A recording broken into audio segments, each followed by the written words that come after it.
নমস্কার বন্ধুরা, রান্না 360 চ্যানেলে আপনারা প্রত্যেককে স্বাগত। আশা করছি সবাই ভালো আছেন, সুস্থ আছেন। আজ আমি কোনো খাবারের রেসিপি নিয়ে হাজির হইনি। আমি তৈরি করব সর্দি কাশির জন্য ঘরোয়া সিরাপ, আমি যেভাবে বাড়িতে তৈরি করি সেই রেসিপি, যেটা ছোট বড় সবার জন্য ভীষণই উপকারী। তো বন্ধুরা, রেসিপিটা দেখতে থাকুন। আসুন বন্ধুরা, ঘরে তৈরি করা সর্দি কাশির সিরাপ তৈরি করবার জন্য আমার প্রথমে লাগছে দুটো বাসক পাতা। নিয়ে নিচ্ছি এখানে 20টা মতন তুলসী পাতা। নিয়ে নিচ্ছি এক টুকরো আদা, এক টুকরো দারচিনি, 10টা গোলমরিচের দানা, 5টা লবঙ্গ দানা। এই যে উপকরণগুলো আমি দিয়েছি, সামান্য কিছু কম বেশি হলে এমন কিছু অসুবিধে নেই। এখন এগুলো আমি সমস্ত জল দিয়ে ধুয়ে নিচ্ছি। সমস্ত জিনিসগুলো আমি জল দিয়ে পরিষ্কার করে ধুয়ে নিয়েছি। এবারে আমি উপকরণগুলো একটা নোড়ার সাহায্যে থেতো করে নিচ্ছি। সিরাপ তৈরির সমস্ত উপকরণগুলো আমি মোটামুটি থেতো করে নিয়েছি। এখন আমি এই উপকরণগুলো একটা চায়ের সসপ্যানে সমস্ত তুলে নিচ্ছি। এবার আমি দিয়ে দিচ্ছি সসপ্যানে এরকম কাপের 1 কাপ মেপে জল, আর দিয়ে দেব 3টে তেজপাতা। এটা ছিঁড়ে আমি কুটো কুটো করে দিচ্ছি। এই তেজপাতাটা অবশ্যই দেবেন। এখন শীতকাল, ঘরে ঘরে সর্দি কাশি প্রায় লেগেই রয়েছে। খুসখুসে কাশিটা যাদের থাকে, তাতে করে এই তেজপাতা দেওয়াটা খুবই দরকারি। সেই সঙ্গে দিয়ে দিচ্ছি দুদানা মিছরি। এটা দিয়ে আমি সসপ্যানটা ওভেনে চাপিয়ে দিচ্ছি। এবার আমি সসপ্যানটা ওভেনে বসিয়ে দিচ্ছি। ফ্লেমটা মোটামুটি মিডিয়াম অবস্থায় রয়েছে। আমি নেড়ে চেড়ে এই সমস্ত উপকরণগুলো 1 কাপ জলে ফুটিয়ে নিয়ে ঠিক অর্ধেক পরিমাণ করে নেব।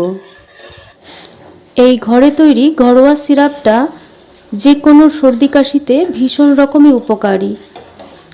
আমার মেয়ের ভীষণ অ্যালার্জি আছে, ঠান্ডা লাগলে ভীষণ কাশি হয়। তো আমার মেয়েকে আমার মেয়ের বয়স 9 বছর, এই ধরনের কাশির সিরাপ আমি বাড়িতে তৈরি করে নিই এবং কাপে চীনামাটির পাত্র অথবা কাচের পাত্রে এই ধরনের সিরাপগুলো রাখবেন। রেখে মোটামুটি দিনে 3 বার করে খাওয়াবেন। তাহলে দেখবেন গলার খুসখুসে কাশি তখনই কমে যাবে এবং যেদিন খাওয়াবেন ঠিক তার পরের দিন থেকে বুকে যত কফ আছে সেই কফগুলো বেরিয়ে যাবে।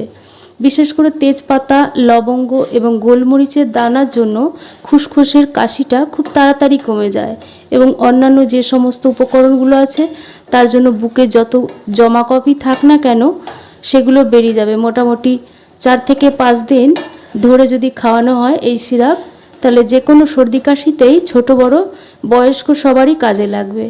খুব ছোট অর্থাৎ 2 বছরের নিচে বাচ্চাদের খাওয়ানোর ক্ষেত্রে একটু খেয়াল রাখবেন, কারণ এতে গোলমরিচ, লবঙ্গ এবং আদা দেওয়া আছে, তাই একটু ঝালঝাল লাগবে। তা 2 বছরের নিচে বাচ্চাদের খাওয়ানোর ব্যাপারে নিজেরা সিদ্ধান্ত নেবেন। আমার মেয়েকে প্রত্যেক দিন মোটামুটি 3 বার খাওয়াই, 3 চামচ মতন দিয়ে থাকি এবং যখনই খাওয়াই তখন একটু কুসুম কুসুম গরম করে এই সিরাপটা খাইয়ে থাকি। আমি এখানে একটু মিষ্টি মিষ্টি লাগবার জন্য সিরাপটায় মিছরি ব্যবহার করেছি। আপনারা চাইলে মিছরির জায়গায় মধু দিতে পারেন, কিন্তু মধু এইভাবে জলের মধ্যে দিয়ে মোটেও ফোটাবেন না। সেটা ওষুধ খাওয়ার সময় মধুটা অ্যাড করে তখন খাওয়াবেন।